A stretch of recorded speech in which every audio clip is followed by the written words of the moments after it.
back, everybody. This is Sideways Ace signing in with another guitar tips and tricks video. Now, I know it's been a while for anybody who's been watching since I posted one of these, but so far I've showed you how to play a G chord, how to hold the pick, how to tune it, how to strum, so you should at least have that going. Let's look at two more chords that you can use to write dozens of songs with just these three. So the first one we're going to look at is a C chord. Okay, so you should remember your G chord. Well, a C chord isn't much different. See how you're on the 3rd fret on the top E string and the 2nd fret on the 2nd string or the A string? We'll just bring those just down one set of strings. So now you're going to be on the 3rd fret on the A string and the 2nd fret on the D string. These two are going to stay planted right where they're at for now. There's other variations of that C chord, but that one's easy enough. Not too shabby, huh? Now let's look at a D chord. Okay, so a D chord, your ring finger stays where it's at. Then you take your index finger and your middle finger off. You put your index right there on the 2nd fret on the 4th string, or the G string, and then your middle finger is going to go on the second fret on the high E string. So it's going to look like that. You take your pinky off.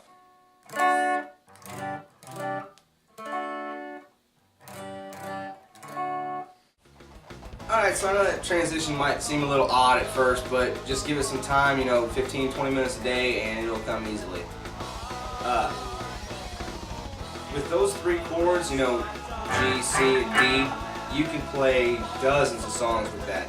And I even tested it out. You can play any three of those chords in any order, and you can make a song out of it. Another thing I'll mention is that, for the most part, music is built up in groups of 4.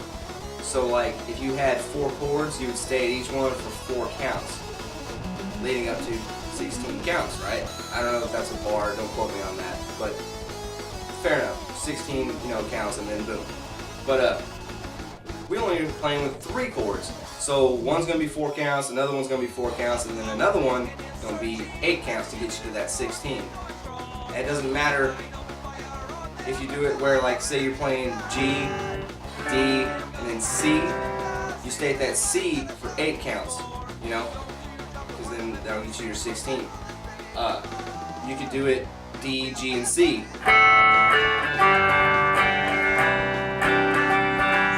See how I hung out of that C twice as long as I did the D or the G.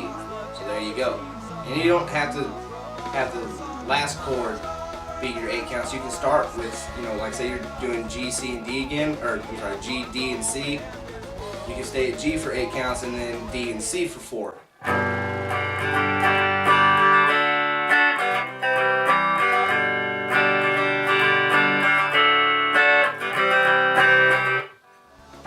Kind of simple if you break it down like that.